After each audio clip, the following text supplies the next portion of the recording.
नमस्कार, मैं सतीश अपने यूट्यूब चैनल 5 मिनट्स नॉलेज में आपका स्वागत करता हूं। छत्तीसगढ़ माध्यमिक शिक्षा मंडल रायपुर ने 10वीं और 12वीं का रिजल्ट घोषित कर दिया है। ऐसे अभ्यर्थी जिन्हें अपने रिजल्ट से असंतुष्ट है, यदि आप फेल हो गए हैं, यदि आप पूरक आ गए हैं और यदि आपको जो नंबर मिला है, यदि आपको उस नंबर से संतुष्टि नहीं है, तो आप अपना रिजल्ट को ओपन करवा सकते हैं। इसके लिए 3 ऑप्शन आपको मिलता है। सबसे पहले पुनर्गणना, पुनर्मूल्यांकन और उत्तर पुस्तिका की छाया प्रति प्रदान करने की जो प्रक्रिया होता है। सबसे पहले हम जानते हैं पुनर्गणना के बारे में। पुनर्गणना में 100 रुपये का फीस लिया जाता है विभाग के द्वारा, और इसमें आपको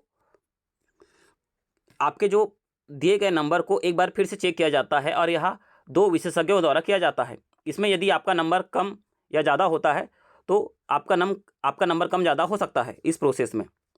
और वहीं जो दूसरा प्रोसेस है, इसमें पुनर्मूल्यांकन का प्रोसेस है, और इसमें जो प्रति विषय के लिए 500 रुपये शुल्क लिया जाता है। यदि आप 5 विषय करवाएंगे तो आपको वहीं 25 रुपये शुल्क लग जाएगा।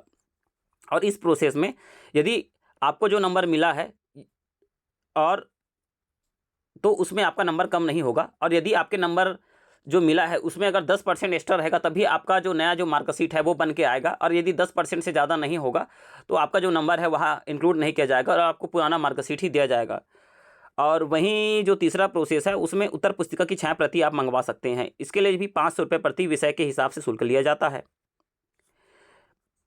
और यह जो प्रोसेस है रिजल्ट आने के 15 दिन के अंदर ही होता है। तो आपको इस तीनों भी प्रोसेस में एक प्रोसेस भी करवाना है तो आप इस प्रोसेस के लिए अपना ऑनलाइन आवेदन कर सकते हैं। इसका जो प्रोसेस है मैं आगे आपको बता दूंगा। इसके बारे में हम और भी विश्लेषण करते हैं।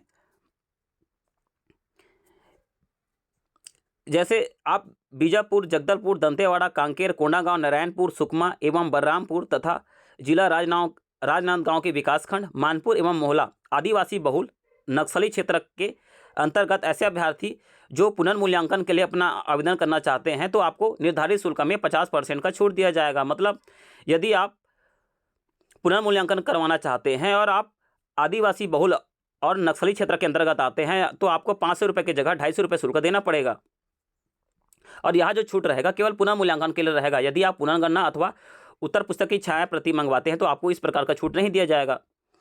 और तीसरा जो निर्देश है, उत्तर पुस्तिका की छाया प्रति के लिए आवेदन करने वाले अभ्यर्थी को पुनर्मूल्यांकन हेतु आवेदन के लिए पृथक से 15 दिवस का समय नहीं दिया जाएगा। मतलब यदि आपने उत्तर पुस्तिका की छाया प्रति मंगवाए हैं और यदि आपको लगता है कि उसमें यदि उससे भी संतुष्ट नहीं है और उसके बाद यदि आप पुनर्मूल्यांकन करवाना चाहेंगे तो दोनों प्रोसेस, मतलब आप 15 दिन के बाद क्योंकि ये जो प्रोसेस है 15 दिन के भीतर ही रहता है, और यदि आपने पहले अगर उत्तर पुस्तिका की छाया प्रति के लिए प्रोसेस लगवाया है तो आपको छाया प्रति आने तक 10 से 15 दिन लग जाएगा। और आपको लगता है कि उसके बाद मैं पुनर्मूल्यांकन के लिए यदि अपना आवेदन करना चाहेंगे तो इस प्रकार का आवेदन नहीं हो पाएगा। तो अभ्यर्थी को एक सलाह देना चाहूँगा कि यदि आपको लगता है कि आपका नंबर अच्छा आ सकता था और अभी आया नहीं है तो आप पुनर्मूल्यांकन और उत्तर पुस्तिका की छाया प्रति दोनों के लिए आवेदन कर दीजिए, जिससे आपका किसी भी प्रकार का जो डाउट रहेगा वो डाउट नहीं रहेगा। और आपका यदि नंबर 10% से ज़्यादा बढ़ जाएगा तो आपको नया वाला मार्कशीट मिलेगा। इस प्रकार से यह प्रोसेस रहेगा। और जो चौथा जो निर्देश है,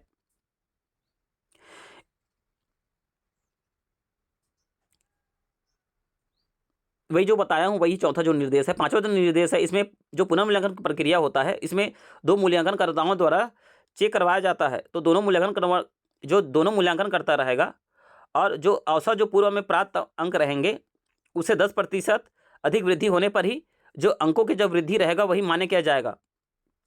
और अगर मूल्यांकन में जो नंबर कम रहेगा तो अंक नहीं घटाए जाएंगे और जो पुराना जो अंक रहेगा वही यथावत रहेंगे। और पुनर्गणना के संबंध में यह स्पष्ट किया जाता है कि पुनर्गणना में अभ्यर्थियों का जो अंक रहेगा वह कमी और वृद्धि दोनों मान्य रहेगा। तो इस प्रकार से पुनर्गणना का प्रोसेस होता है।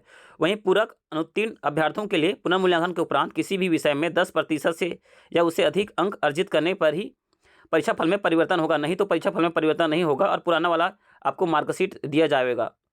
पुनर्गणना, पुनर्मूल्यांकन, उत्तर पुस्तिका की छाया प्रति प्रदाय हेतु जमा की गई राशि शुल्क में किसी भी प्रकार में परिस्थिति में आपको वापस नहीं किया जाएगा। पुनर्गणना, पुनर्मूल्यांकन के अंतर्गत अंकों की कमी वृद्धि मान्य किए जाने पर संशोधित अंक सूची जारी किया जाएगा और मंडल द्वारा संशोधित अंक सूची नियमित अभ्यर्थी की स्थिति में संबंधित साला को अस्वाध्यायी प्राइवेट अभ्यर्थियों की स्थिति में अग्रेसन संस्था को प्रेषित किया जाएगी। अभ्यर्थी संबंधित संस्था में पुरानी अंकसूची जमा कर संस्था के प्रचार के द्वारा हस्ताक्षरित संशोधित अंकसूची प्राप्त कर सकेंगे। इस प्रकार से यह प्रोसेस है। अब मैं आपको आप किस प्रकार से पुनर्मूल्यांकन, पुनर्गणना और अंकसूची की छायाप्रति का जो प्रोसेस होता है उसको मैं आगे आपको बताता हूँ। सिंपली आप गूगल में जाकर cgbsenic.in पर क्लिक करेंगे तो आपको इस प्रकार से यूजर इंटरफेस देखने को मिल जाएगा। यदि आप 12वीं क्लास में हैं तो 12वीं वाले जो लिंक दिया है उसको क्लिक करेंगे, और 10वीं आप रिजल्ट देखना चाहते हैं तो 10वीं का जो लिंक दिया है उसमें क्लिक करेंगे। सिंपली आप इस लिंक को क्लिक करेंगे तो इसमें रोल नंबर का ऑप्शन दिया रहेगा। मेरे पास एक विद्यार्थी का रोल नंबर है जिसको हम इसमें इनपुट करके आगे का प्रोसेस के बारे में जानकारी लेंगे। सिंपली आप रोल नंबर इनपुट करेंगे और उसके बाद जो कैप्चा कोड दिया रहता है, जो नीचे में ही दिया रहता है कैप्चा कोड, उसको ही इनपुट करेंगे तो आपका जो रिजल्ट है इस प्रकार से शो हो जाएगा। और इसके बाद यहाँ पे क्लिक जो RTRBPC इस प्रकार का जो ऑप्शन दिया गया है इसको जब आप क्लिक करेंगे तो आपको ये जो निर्देश रहेगा, निर्देश को पढ़ लेंगे और उसके बाद ही आपको इस प्रकार का प्रोसेस मिलेगा। और निर्देश में हाँ करेंगे। इसके बाद